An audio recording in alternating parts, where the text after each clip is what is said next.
Coucou mes amours, bienvenue dans les chroniques de Malaika. Aujourd'hui, nous allons faire notre petit revue critique de la série de Monsieur Aloy, quand le mariage devient un cauchemar, épisode 44, partie 2. Ça commence avec Jonathan et Emeka qui dit: donc Jonathan, tu veux me donner 3 millions pour enterrer ma mère et pourtant tu n'arrivais même pas à me donner 300 000 pour payer son traitement à l'hôpital. Ah, le monde est méchant. Le monde est méchant. Ah, Jonathan, tu es méchant. Tu es méchant. La prochaine scène nous montre Emeka qui revient du flashback qu'il était en train de raconter à Debbie. Et Debbie crie. Debbie dit: quoi? Qu'est-ce que tu es en train de me raconter comme ça? Jonathan a fait quoi? Jonathan a fait ça. Ah, Emeka, Jonathan est méchant. On ne fait pas ça. On ne fait pas ça. Emeka, Debbie dit: je comprends maintenant. Je croyais que j'avais la haine avec Jonathan. Je me suis rendu compte que je blaguais seulement. Et puis Emeka dit: tu ne sais rien. Pour au finish, Jonathan a payé 4 millions. Donc il a dépensé 4 millions pour le deuil de ma mère, pour enterrer ma mère. Imagine, ça c'est l'amitié.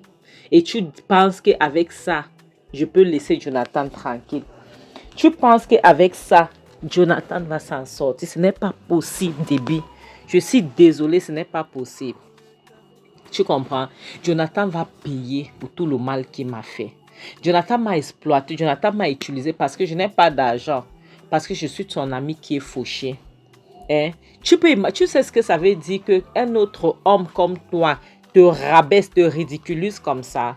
Non, Jonathan va me payer, Debbie. Je ne peux pas le laisser. Tu comprends? Jonathan va payer. Donc, je vais rendre l'enfant de Jonathan folle. Je vais faire en sorte que Clara abandonne Jonathan pour épouser un autre homme. Je vais faire en sorte que Clara puisse détester Jonathan. Elle puisse haïr Jonathan. Et Jonathan n'aura nulle part où aller. Et il va tout perdre. Il va remuer la terre pour manger. Il va commander. Il n'aura personne à ce côté. Il va perdre tout le monde. Oui, Debbie, ça c'est moi. C'est ce que je ferai à Jonathan. Jonathan va tout perdre. Il va perdre sa femme précieuse. Clara n'aura plus de restaurant. Clara va sortir avec quelqu'un d'autre. Elle va épouser quelqu'un d'autre. Elle va la narguer Jonathan avec. Voilà ce que je ferai à Jonathan. Debbie dit: vraiment, je comprends pourquoi tu peux aimer, tu peux détester Jonathan. Mais moi, je vais te dire que s'il te plaît, je pense qu'il est temps d'arrêter. Parce que là, tu es en train d'aller trop loin. Ça devient trop dangereux. Il dit: non, je n'ai même pas encore commencé. Ça, c'est le début. Je n'ai même pas encore commencé. Tu comprends? Je vais en finir avec Jonathan. Je vais montrer à Jonathan comment ça se passe et comment ça se fait. Jonathan ne sait pas encore. Elle n'a même pas encore commencé. Donc, je vais la détruire. Je vais détruire Jonathan. Ça, c'est une promesse. Tu as compris? Je vais finir Jonathan. Debbie dit: s'il te plaît, tu feras mieux d'arrêter parce que ça devient trop dangereux là. Finalement, tu pourras te perdre. Concentrons-nous sur Clara, s'il te plaît. Oublions Jonathan en attendant. S'il te plaît, oublions Jonathan. Tu comprends un peu? Concentrons-nous sur Clara. La prochaine scène montre Hanks qui demande à l'investigateur privé que: attends, tu me dis que tu n'as rien jusqu'ici là. Donc, il n'y a rien jusqu'à présent. Il dit: non, c'est seulement ils n'ont rien trouvé. Donc, ils ne trouvent rien. En dehors de la photo, les photos de la petite qui circule sur le net, qui est partout là, vraiment, c'est honteux. Et puis, il a mal. Tu vois, vraiment, c'est dégueulasse de voir que la petite fille là traverse les moments difficiles comme ça. Hans demande: quelle photo, de quelle petite est-ce que tu parles? Je ne comprends pas. La photo de qui? Qu'est-ce que tu racontes? Je ne suis pas au courant de ce que tu es en train de dire là. Qu'est-ce qui se passe? Il dit: attends, il demande: tu n'es pas au courant. Tu n'es pas au courant de ce qui se passe. Attends, Clara ne t'a rien dit. Personne ne t'a rien dit. Donc, tu n'es au courant de rien. Mais attends un peu. La photo de la petite est dans tous les réseaux sociaux, que ce soit WhatsApp, que ce soit Instagram, Telegram, Facebook, donc partout. Il dit: non, je ne suis pas au courant. Clara ne m'a rien dit. Elle ne m'a rien du tout. Il dit: tu es sérieux? Attends, il sort dans sa tablette. Il dit qu'attends, je vais vérifier, je vais te dire, je vais te montrer. Il ouvre sa tablette, il commence à regarder. Il commence à chercher parce qu'il dit: ces photos sont pas. Il dit: attends, je t'ouvre, j'ouvre et puis je te montre. Il cherche. Après, il dit: tiens, tu regardes, tu penses que je suis en train de mentir. Ces photos sont partout, sont publiées partout. Attends, j'ouvre la page. Il l'ouvre dans sa page, il lui donne. Il regarde, il dit, mon Dieu, c'est quoi ça? Qui a mis ça là? Qui a fait ça? Mais c'est quelle histoire ça? Attends, qui a fait une chose pareille? Qui a fait ça? Il dit, c'est quelqu'un qui a fait ça, c'est quelqu'un qui a déposé ça là. Donc, c'est ça. Il dit, mon Dieu, comment est-ce que je peux faire pour arrêter ça? Qu'est-ce que je peux faire? Comment est-ce qu'on peut arranger ça? Et puis, il demande, est-ce qu'il y a quelque chose que tu peux faire, s'il te plaît? Dis-le-moi. Il dit, tu n'as qu'à dire un mot. Tu n'as qu'à dire un mot. Et puis, on va chercher, on va localiser la personne qui a fait ça. Il demande, tu es sûr? Donc, si je veux que tu localises la personne qui a partagé les photos là dans les réseaux sociaux, tu vas me trouver la personne là. Tu es sûr? Tu es sérieux là? Dis-le-moi. Il dit, ben oui, je suis sérieux. La première personne, celui qui est l'origine de ça, bien sûr. Il suffit que tu viens soit avec l'argent, on paye les gens qui... J'ai les gars de l'informatique qui sont trop forts. Il suffit qu'on les monnaie, on les paye et puis ils vont localiser le gars et puis je vais les arrêter avec mes gars. C'est un petit problème. Il dit, tu es sûr? À quel point tu es sûr par rapport à ça? Dis-le-moi, s'il te plaît. Il dit, boss, je suis à 100% sûr. Tu me connais, je fais toujours mon boulot. Donc, il suffit qu'il y a l'argent, les gars là vont travailler. Ça, c'est un petit problème. Et lorsqu'on va l'attraper, il sera obligé de dire qui lui a demandé de faire ça. Et là, on aura au moins quelqu'un dans la tanière. Donc, c'est rien. Donc, crois-moi, mes gars là travaillent. Ce sont les génies de l'informatique, je te jure. Ils demandent, tu es sûr que je ne vais pas dépenser mon argent pour rien parce que je n'ai pas de problème. Si on peut trouver ça, vraiment, ça me ferait plaisir énormément même. Comme ça, on pourra essayer de régler cette histoire une fois pour toutes. Il dit, boss, je te jure qu'on peut régler ça. Ça, c'est un petit problème de rien du tout. La prochaine scène montre le guestman qui est dans sa chambre en train de faire le chantage à une personne. Il est en train de taper. Il dit, si tu ne m'envoies pas les dos là, je vais mettre tes nudes là dehors. Oui, je vais t'exposer. Tu vois, le public va voir. Je ne blague pas avec toi. Envoie mon argent. Et voilà la police donc qui entre. Il était tellement concentré, il ne s'est même pas rendu compte. Et avant qu'il se rende compte, il était trop tard. Il dit, oh les mains, tu bouges, on tire. C'est comme ça, tu ne bouges pas. Et voilà donc l'investigateur privé, là, c'est lui avec ses gars. Tu vois, il vient, il dit, ah, finalement, on se rend compte. Je t'avais dit qu'on allait se tamponner, non. Et les policiers, ce sont les mêmes gens que l'autre avait utilisé pour aller arrêter Jonathan. Mais je ne sais pas s'ils sont corrompus. Je ne pense pas qu'ils sont corrompus. Puis le policier dit, le patron dit, n'est-ce pas, je t'avais dit qu'on devait se tamponner. Il dit, oui, grand boss, tu m'avais dit qu'on devait se tamponner. Ça, c'est le guestman qui dit ça. Tu m'avais dit que tu devais se tamponner. Il dit que c'est bien. Et puis l'un des policiers lui lit ses droits. Je dis, pour lui dire qu'il a un état d'arrestation et tout ce qu'il pourra dire sera retenu contre lui à la cour de justice. Donc, il a le droit de garder le silence. Il a le droit d'avoir un avocat. Et là, on lui met les minottes parce qu'on lit toujours tes droits avant de te mettre les minottes. On lui met les minottes et puis ils sortent avec lui pour aller l'interroger. Et maintenant, leur patron, celui l'investigateur privé, il ramasse tous ses téléphones parce qu'ils doivent essayer de faire les vérifications pour voir, pour connaître le lien, pour essayer de tout connaître. Il ramasse donc tous ses téléphones. Et par la prochaine scène, on montre Jonathan qui reçoit l'appel du policier, l'investigateur pour lui dire, ils ont arrêté le gars. Il était avec sa mère, il regardait la télé, ils ont arrêté le gars et que le gars il est en train de se faire interroger. Jonathan Hanks était surpris. Il dit, ah bon, c'est lui, tu es sûr que c'est lui? Le policier dit, oui, c'est lui. Il dit, ah bon, pardon, interroge-le, il doit dire qui lui a envoyé et comme ça, on verra ce qu'on va faire. Puis il dit à sa mère, maman, on a arrêté le gars, celui qui a partagé les photos de la petite. Elle dit, tu es sûr, c'est lui, sincèrement, sérieux, c'est le gars lui-même en personne. Il dit, oui, c'est le gars en personne, on l'a arrêté, c'est lui qui a fait partager les photos de la petite. Et elle demande, attends, et qu'est-ce que tu vas faire là maintenant? Qu'est-ce que tu vas faire? Il dit, maman, qu'est-ce que je vais faire? Comment le gars, il est en prison. Et s'il ne veut pas parler, tant pis pour lui. Sa mère dit, attends, s'il te plaît, calme-toi, vas-y mollo, ok, vas-y doucement.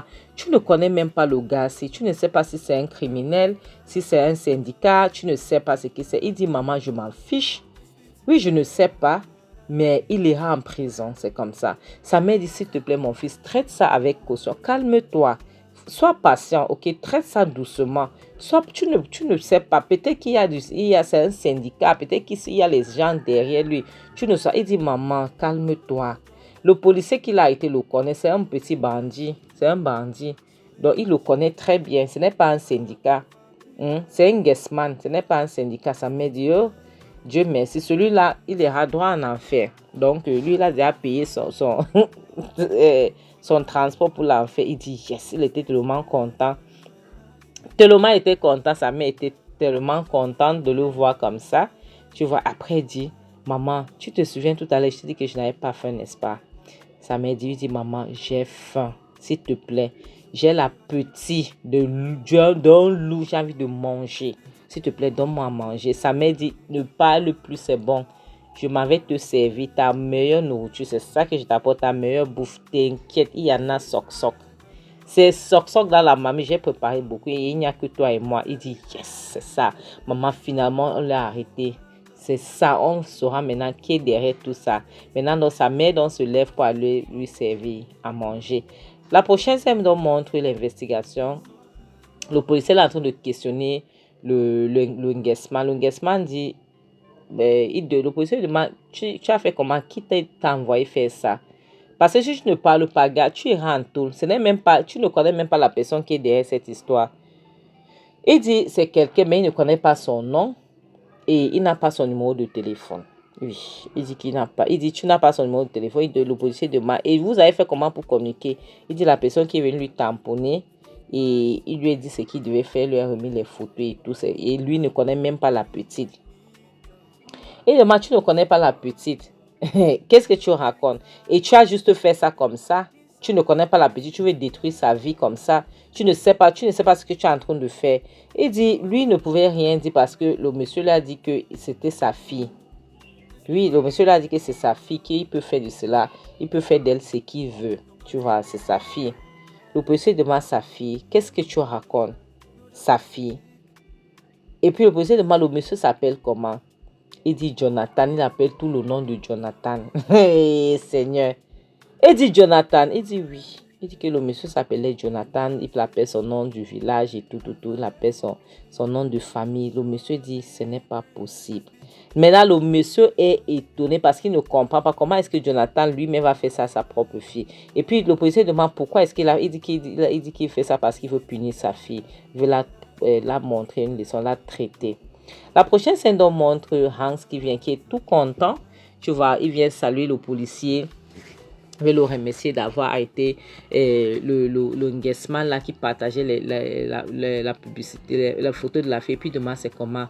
Finalement, il a parlé, il a pu parler. Qu'est-ce qu'il a dit? Il dit, le policier dit oui, il a parlé. Enfin, il a pu parler. Et ce qu'il a dit est étonnant. Il demande, attends, qu'est-ce que tu racontes? Qu'est-ce qu'il a dit? Qu'est-ce qu'il a dit d'étonnant? Il dit, oui, le gars a parlé. Il a dit que oui, c'est lui qui a fait, qui ne connaissait pas le monsieur. Il ne connaît même pas la fille d'Adam ni d'Ève. Il a seulement exécuté l'ordre qu'on lui a donné. Et que la personne qui lui a donné, c'est le père de la fille. Hans dit, le père de la fille, comment? Qu'est-ce que tu racontes que le père de la fille? Qu'est-ce que tu racontes? Il dit, oui, le type a appelé le nom de Jonathan. Tu vois. Et dans le type, tu vois... Il était frustré même en parlant parce que ça le dépassait qu'un père... Et puis Hans n'en revenait pas. Hans dit ce n'est pas possible. Jonathan.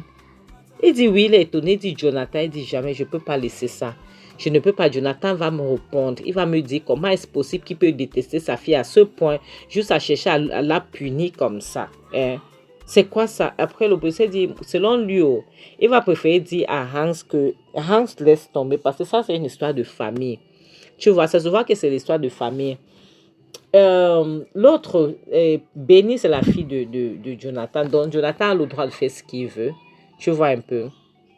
Donc, selon lui, il faut que Hans enlève sa main sur ça pour qu'eux résolvent leurs problèmes. Hans dit jamais de la vie.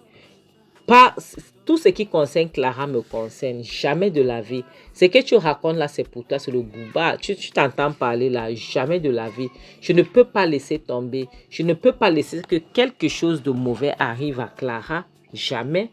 Tu t'entends parler là.